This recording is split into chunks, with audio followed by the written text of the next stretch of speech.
안녕하십니까? 소쿨극장의 불교로 세상 읽기 시간입니다. 오늘은 민간에 전해진 스님들의 허풍 이야기입니다. 구독과 좋아요 그리고 알람 설정 부탁드립니다. 재미있고도 좋은 글로 보답하겠습니다. 첫 번째 버전입니다. 옛날에 경상도 합천의 인사의 가마솥과 함경도 안변 서광사의 해우소가 대단히 크고 깊다는 소문이 자자했다.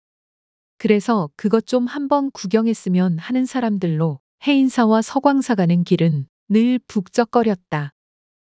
어느 날 그 소문을 듣고 찾아가던 해인사 스님과 서광사 스님이 우연히 고갯길에서 만났다. 두 스님이 잠시 나무 그늘 밑에 있는 바위 위에 앉아서 쉬고 있었는데 해인사 스님이 서광사 스님에게 먼저 말을 건넸다. 스님은 어느 절에 계시고 지금은 어디 가십니까? 소승은 안변 서광사 중인데 해인사 가마솥이 크다는 소문을 듣고 얼마나 큰지 구경 가는 길입니다. 그렇군요. 소승은 합천 해인사 중인데 소승도 서광사의 해우소가 깊다는 이야기만 들었지 한 번도 가보지를 못했습니다. 얼마나 깊기에 그렇게 소문이 자자한 건지 벼르고 벼르다가 겨우 짬을 내서 서광사 해우소를 구경하러 가는 중입니다. 이렇게 말문이 열린 두 스님은 널따란 바위 위에 털썩 주저앉아 서로 궁금한 걸 묻기 시작했다. 그래, 해인사 가마솥이 얼마나 큽니까? 서광사 스님이 먼저 물으니 해인사 스님이 대답했다. 아이고, 그걸 어찌 말로 다 표현할 수 있습니까? 지난 동짓날 팥죽을 쓸 때 소승의 상자가 나룻배를 타고 팥죽을 젓다가 풍랑을 만났는데 그 길로 어디로 갔는지 아직도 돌아오지 않고 있습니다. 아이고, 상당히 많이 큽니다 그려. 동해바다만큼이나 넓고 큰 것 같소이다. 서광사 스님이 감탄하며 말하자 해인사 스님이 자랑스럽게 대답했다. 동해바다에 비해 클까만서도 가마솥이 크기는 크지요. 그런데 서광사 해우소가 그리 깊다고 하던데 얼마나 깊습니까? 아이고, 깊다는 것이야. 어떻게 말로 다 할 수가 있겠습니까? 지난해에 큰 스님이 볼일을 봤는데 올해 3월 삼진날까지 그 똥덩어리가 아직 바닥에 떨어지지 않았습니다. 아이고야, 땅 밑에 있다는 황천보다도 더 깊은 것 같습니다. 땅 밑에 있다는 황천보다야 깊겠습니까마는 깊기는 아주 깊지요. 두 스님은 서로에게서 충분한 설명을 들었으니 가서 본 거나 진배 없다며 자기 절로 오던 길을 되돌아갔다고 한다. 두 번째 버전입니다. 합천의 인사와 공주마곡사는 절이 크다고 소문이 자자했다. 하지만 소문만 들었지 거리가 워낙 멀어 서로 왕래하지는 못했다. 하한거가 끝난 다음 날 해인사 선방스님 한 사람이 벌떡 일어서더니 대중들에게 고했다. 소승, 마곡사를 좀 다녀와야겠소이다. 해인사 스님은 바로 길을 나섰다. 마곡사에서도 해인사가 얼마나 큰지 궁금해서 죽기 전에 한번 가보고 싶어하는 노스님이 있었다. 해인사 젊은 스님이 길을 떠날 즈음 마곡사 노스님도 길을 떠났다. 마곡사 스님이 김천을 지날 때쯤 날이 어두워졌다. 그래서 주막을 찾아 들어가서는 주인에게 말했다. 하루 저녁 자고 갑시다. 주막 주인이 반색하며 말했다. 스님, 저쪽 방에 스님 한 분이 먼저 와 계시니 같이 주무세요. 두 스님은 저녁 공양을 하며 서로 인사를 나누었다. 나이가 젊은 해인사 스님이 먼저 말을 건넸다. 노장 스님은 어디 절에 계십니까? 소승은 공주 마곡사에 있소이다. 아, 그러십니까? 소승은 합천 해인사에 있습니다. 소문을 듣자 하니 해인사에 대중스님이 무지하게 많다고 하던데 얼마나 많소이까? 스님의 머릿수는 다 못 셉니다. 무슨 수로 다 세겠습니까? 그러면 스님의 많고 적은 것을 어떻게 압니까? 스님 숫자는 정확하게 모릅니다. 단지 새벽에 대적광전에 예불을 드리러 가면 스님들이 쇠문고리를 잡아 열고는 법당 안으로 들어가는데 그때 쇳가루가 떨어져서 예불을 마치고 나올 때 발목이 수욱하고 빠집니다. 이번에는 해인사 스님이 물었다. 공주마곡사도 대중 스님이 억수로 많다고 하던데 얼마나 됩니까? 모르지요. 얼마나 되는지 소승이 어찌 알겠소이까? 그래도 표나는 게 있지 않겠습니까? 글쎄요. 굳이 말하자면 마곡사에서 금강까지가 30리 길입니다. 그런데 마곡사에서 아침에 밥을 하면 쌀뜨물이 얼마나 많이 흘러나가는지 금강까지 뿌였습니다. 그러자 해인사 스님이 말도 안 되는 소리라며 반박했다. 스님, 그런 소리 하지 마세요. 세상에 몇백 가만이나 밥을 한다고 30리를 흘러 금강물이 뿌옇게 됩니까? 이에 질세라 마곡사 노장 스님도 맞섰다. 야, 이 땡초야.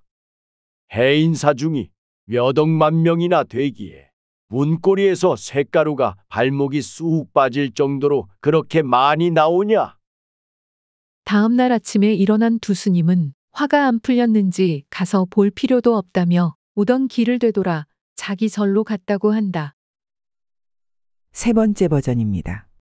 옛날부터 전라도 구리화엄사는 해우소가 깊기로 유명했고 경상도 합천의 인사는 공양간의 가마솥이 크기로 이름이 났다. 해인사 수행승이 도저히 궁금증을 참을 수 없어 행장을 꾸려서는 스승께 들러서 말했다. 제자가 화엄사 해우소를 견식하고자 하니 허락해 주십시오. 스승이 대답했다. 발심이 갸륵하구나. 만 가지 근심을 떨쳐내는 계기로 삼거라.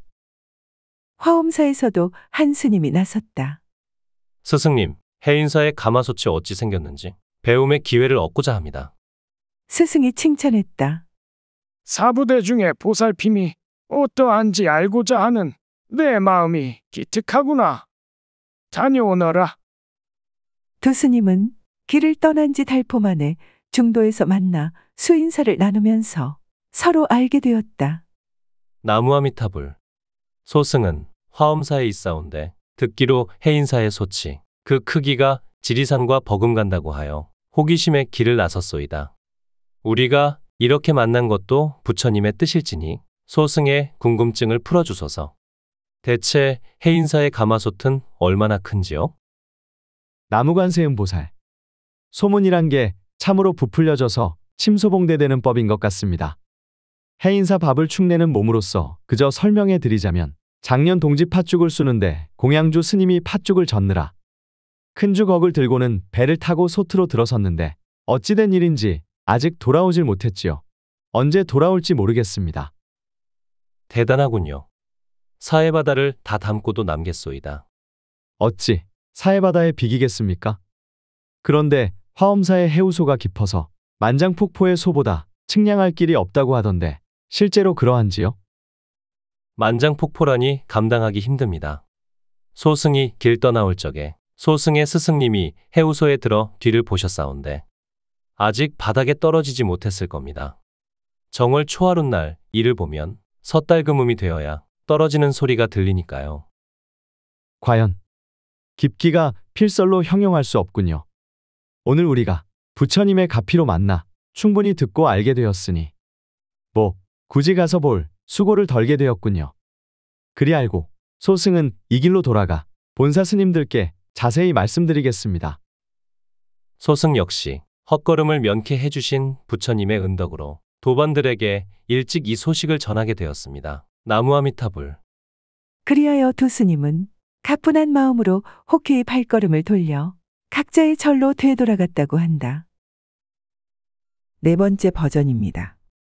조선시대 여러 절에 스님들이 모여 자기 절이 얼마나 크고 큰 스님이 많은지를 겨루었다. 먼저 속리산 법주사 스님이 자기 절 자랑을 했다. 우리 절 대용전의 문턱은 큼직한 네모난 무쇠덩어리로 만들었습니다. 왜냐하면 대추나무 같은 단단한 통나무로 들이대봤자 사흘이 못 가서 다 닳아서 없어져 버리기 때문입니다. 그래서 무쇠덩어리로 바꿨는데 하루에 쇳가루가 3말가량 쏟아집니다. 이에 맞서 가야산 해인사 스님이 응수했다.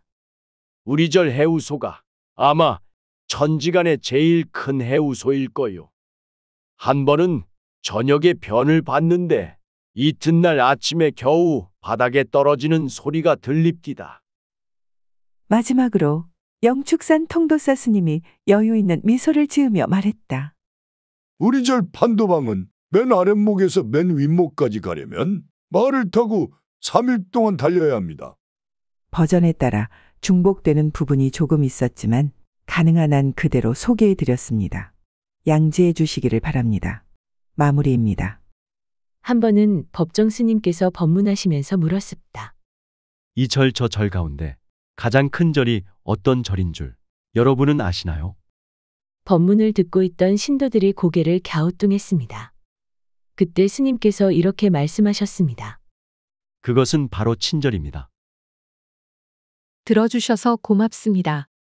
용어 풀이 참고 문헌 및 자료 출처 소개에 올리겠습니다.